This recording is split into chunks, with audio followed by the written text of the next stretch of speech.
Koi berasal dari bahasa Jepang yang berarti ikan karper. Lebih spesifik lagi merujuk pada Nishikigoi, bermakna ikan karper yang bersulam emas atau perak. Di Jepang, koi menjadi semacam simbol cinta dan persahabatan. Biasanya dipelihara sebagai hiasan dengan tujuan keindahan dan keberuntungan.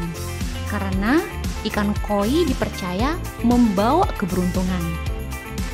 Jenis ikan koi dibedakan berdasarkan warna, pola, dan ukurannya. Beberapa unsur warna adalah putih, hitam, merah, kuning, dan krem. Jenis koi yang paling dikenal adalah jenis Gosanke yang terdiri dari Kohaku, Taiso Sansoku, dan Sowa Sansoku.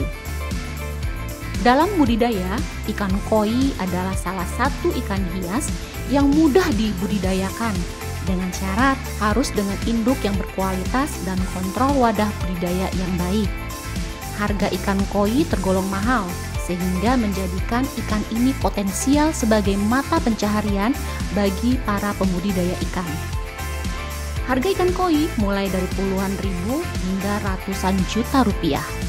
Bahkan ikan koi termahal yang pernah dijual di event All Japan Koi Show pada tahun 2017, harganya cukup fantastis mencapai 1,8 juta dolar Amerika atau mencapai 25 miliar rupiah. Pembenihan. Seleksi induk. Induk ikan koi unggul harus berasal dari farm atau breeder terpercaya atau yang direkomendasikan oleh asosiasi koi setempat. Induk unggul sebaiknya generasi pertama F1 dan bersertifikat. Ukuran induk minimal 40 cm dan umur minimal 12 bulan untuk induk jantan dan 18 bulan untuk induk betina. Selain itu, induk yang baik harus sehat dan tidak cacat. Pematangan gonat induk. Pada proses pematangan gonat, induk ikan koi dipelihara pada wadah budidaya berupa kolam tanah, terpal, beton, fiberglass dengan kedalaman air minimal 80 cm. Calon induk jantan dan betina dipelihara secara terpisah dengan kepadatan induk 1 ekor per meter kubik.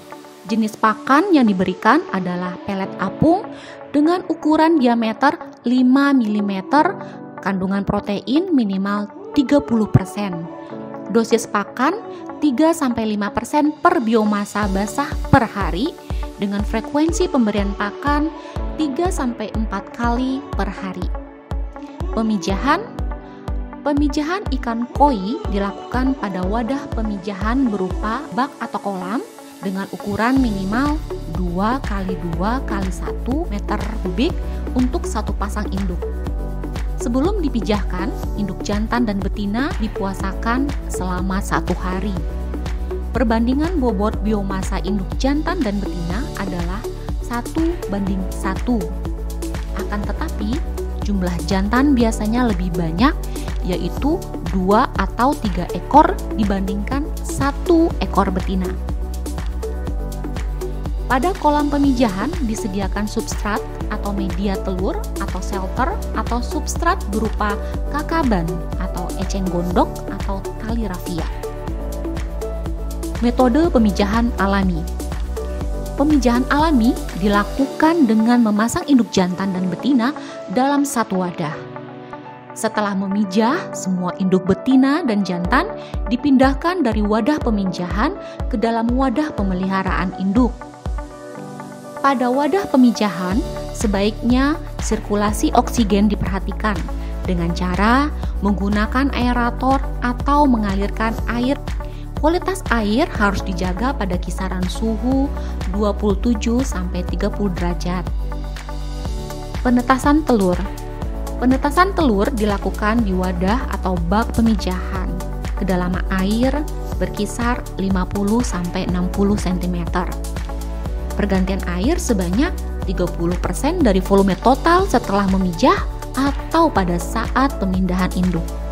Lama penetasan telur berkisar 3-4 hari bergantung kondisi suhu air. Suhu air yang baik adalah 37-30 derajat. Larva berumur 4-8 hari diberikan pakan berupa kuning telur yang telah direbus dan dihaluskan setiap 2 hari sekali. Kuning telur dicampur sebanyak 4 liter air dan disebar merata ke permukaan wadah pemeliharaan. Pendederan. Pendederan dilakukan pada wadah berupa kolam tanah atau kolam semi permanen di ruang terbuka setelah larva berumur 8 hari. Persiapan kolam atau bak pendederan meliputi pengeringan kolam selama 1-2 hari tergantung kondisi cuaca. Pengapuran menggunakan kapur tohor yang direndam air dan disiram ke sekeliling kolam dengan dosis kapur 50 gram per meter kubik. Pemupukan menggunakan pupuk kandang berupa kotoran unggas dilakukan 5 hari sebelum penebaran larva dengan dosis pupuk 500 gram per meter kubik. Pengisian air dilakukan setelah pemupukan dengan kedalaman air minimal 40 cm. Pakan yang diberikan berbentuk tepung, pelet apung berukuran mulai 0,5 sampai 1 mm, frekuensi pemberian pakan sebanyak 2-3 kali per hari. Tahap pendederan meliputi pendederan 1 di kolam selama 21 hari dengan padat tebar 100 ekor per meter persegi, pemberian pakan sebanyak 20% berat badan per hari, ukuran panen 1-2 cm. Pendederan 2 di kolam selama 30 hari dengan padat tebar 50 ekor per meter persegi, pemberian pakan sebanyak 10% berat badan per hari dengan ukuran panen 2-3 cm. Pendederan 3 di kolam selama 30 hari dengan padat tebar 25 ekor per meter persegi, pemberian pakan sebanyak 5% berat badan per hari dengan ukuran panen 3-5 cm.